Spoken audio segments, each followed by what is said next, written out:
எங்களுடைய ஒப்பற்ற தலைவர் மாண்புமிகு தமிழ்நாடு முதலமைச்சருடைய 73வது பிறந்தநாள் விழாவை முன்னிட்டு இன்றைக்கு எங்களுடைய மாவட்டத்தில் ஆதரவற்ற இல்லங்கள், முதியோர் அதாவது தொழுநோய் இல்லம், இப்படி 43 இல்லங்கள் இருக்குது நம்ம மாவட்டத்தில்.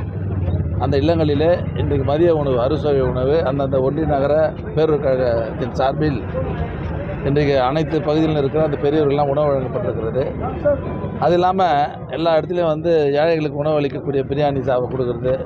இங்கே அந்த தொகுதியிலே கிட்டத்தட்ட ஒரு 10 இடத்துல கொடுத்துருக்குறோம். இன்றைக்கி சாயங்காலம் கண்டோன்மெண்ட்டில் ஒரு 3 வார்டில் நலத்திட்ட உதவிகள் கொடுக்குறோம்.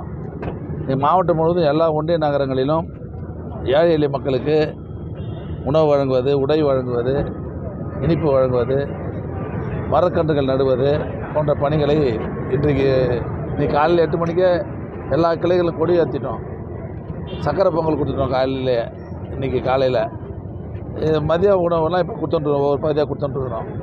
இது இப்போ மட்டும் இல்லை, அது இல்லாத பொதுக்கூட்டங்கள் நடத்துறதுக்கு அறிவித்து அது நடக்கும் போது தொடர்ந்து எல்லா ஒன்றிய நகரங்களிலும் அந்தந்த பகுதியில் இருக்கிற ஏழை எளிய மக்கள்லாம் பயன்பெறக்கூடிய அளவுக்கு நலத்திட்ட உதவிகள், இந்த தேர்தல் தேதி எப்போ அறிவிக்கிறோம் அதுக்கு முன்னோர்லேயும் எல்லா பகுதிகளிலும் நலத்திட்ட உதவிகள் வழங்க இருக்கிறோம் என்பதை நான் தெரிவித்துக் கொள்கிறேன்.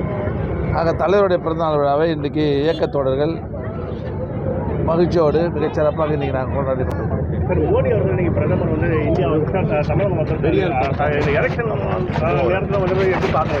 அவர் எலெக்ஷனில் அவர் கட்சிக்கு பிரச்சாரம் பண்ணுறதுக்கு வர்றாரு.